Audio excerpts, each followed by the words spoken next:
Hi Dwi, welcome to Care in a Flash.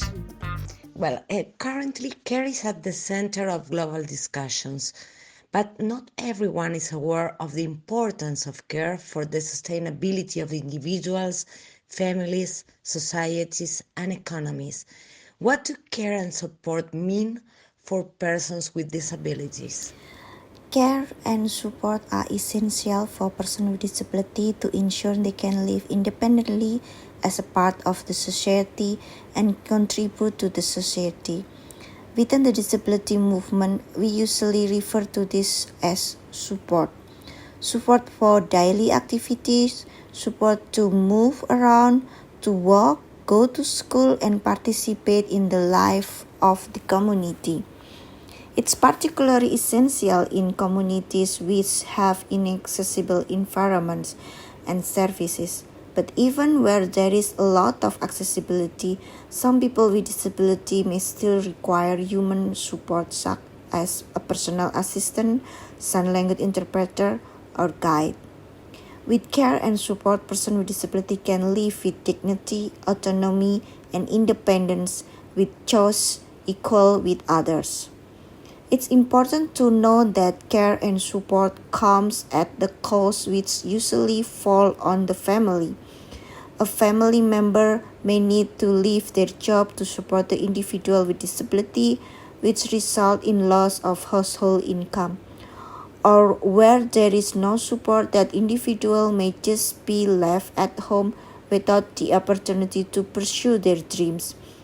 Without adequate care and support, persons with disability are at risk of exclusion, living in isolation, or being institutionalized, face violence, exploitation, and abuse, and falling into poverty.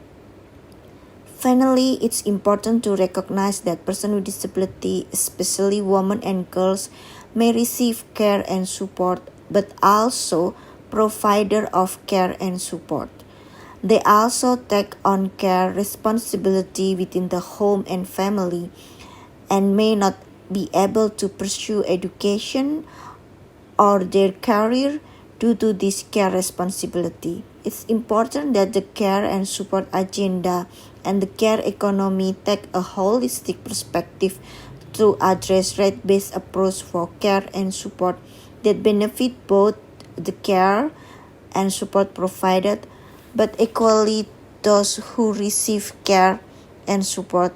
We cannot do justice to one set without others. Our movement is fighting a tough battle today to have domestic workers recognized and valued as care workers. What role do domestic workers play in the lives of persons with disabilities?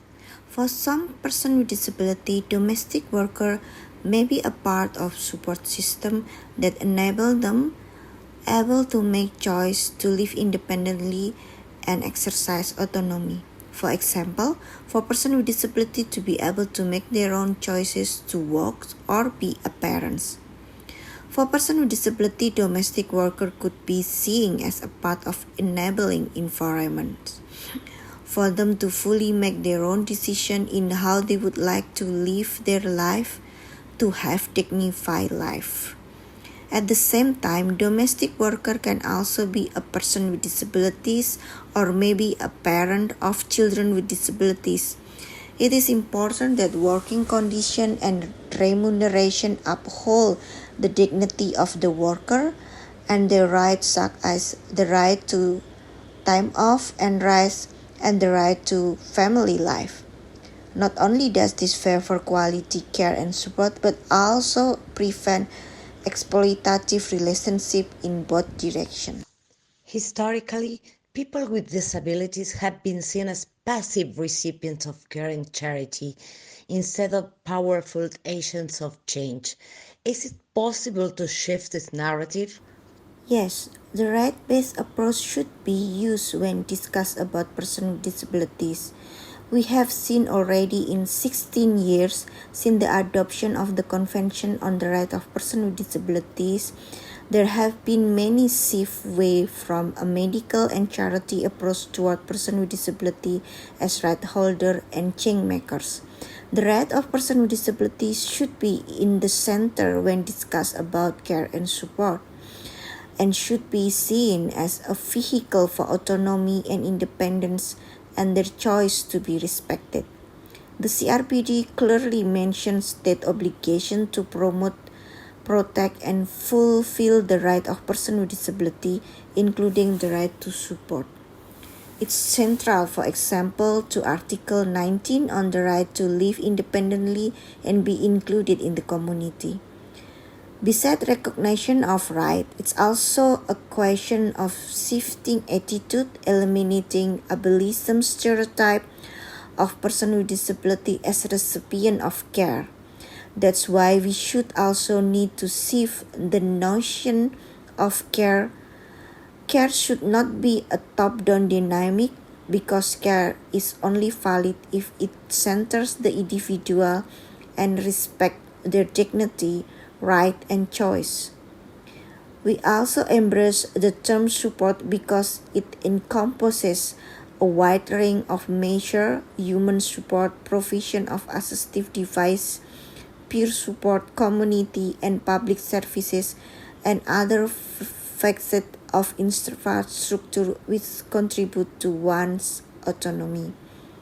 Everyone requires some level of support and at different point of their life, whether we are a person with disability or not, and it's up to the society, the government to put in place those measures so that we can all thrive and contribute. Receiving care and support and providing it's a natural part of the human experience. We need to recognize this and value it. In the domestic workers movement, we always say nothing for us without us. For us, no change is possible if we don't have a seat at the table in care discussions and agendas. The achievements made in Indonesia under your leadership are really impressive. What are your recommendations for domestic workers and women with disabilities, many of them also caregivers, to be active participants in decision making spaces and to be included in care systems, both as care receivers and care providers? It's important that persons with disability are seen as agents, not only as carer receiver. Many of women with disability who also single parents or being the one that taking care of their family. The, this contribution sometimes is not recognized, while all this hold up the economy by making all other work possible. At household level, carer identities are also influenced by intersectional identity, including but not limited to race, gender, disability, and income level. Women with disability that are also caregivers face many challenges. Their agency sometimes is not recognized and they have been left behind during decision-making process.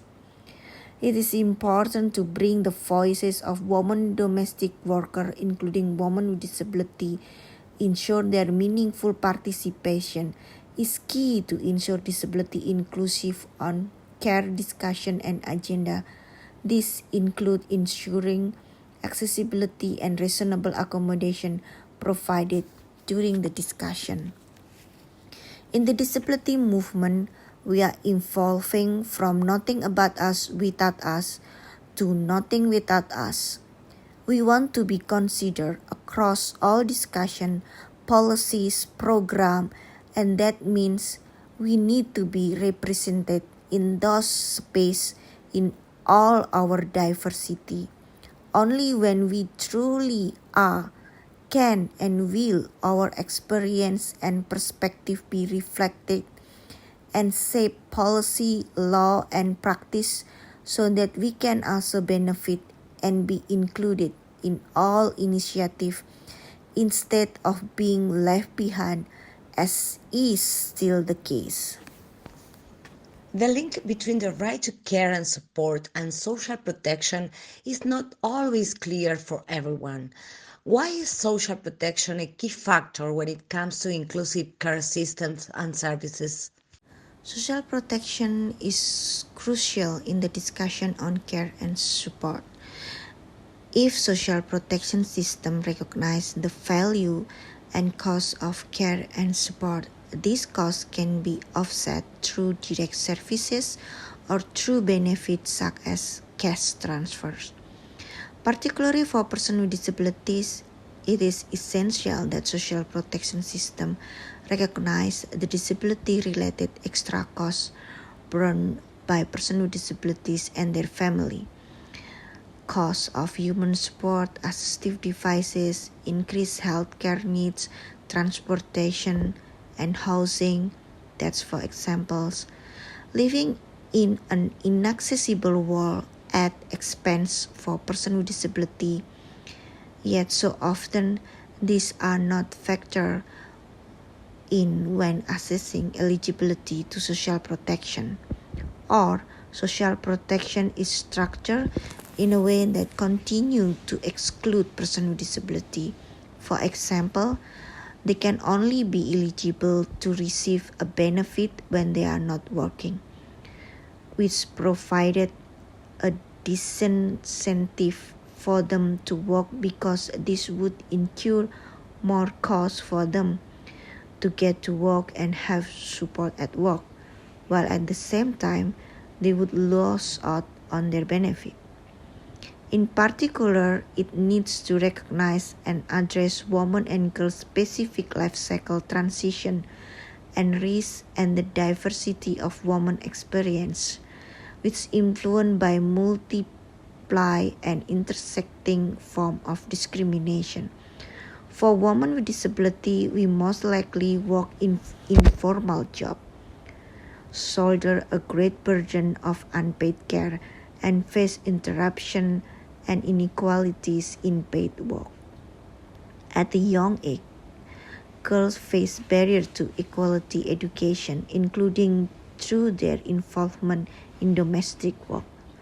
Adolescent girls with disability are at risk of school dropout, so we at high risk to lose our income and falling into poverty. Well-designed social protection system can reduce this risk. Supporting with adequate social protection with life cycle approach can support to access to care and support system that we need to be able to live independently and autonomy in the society. So social protection must be designed to uphold autonomy and support participation. Ultimately, this will benefit all of society to have more economically active member and contributor. Thank you very much, Dwi, for your meaningful contribution. And thank you everybody for staying tuned. Until the next episode of Care in a Flash. See you.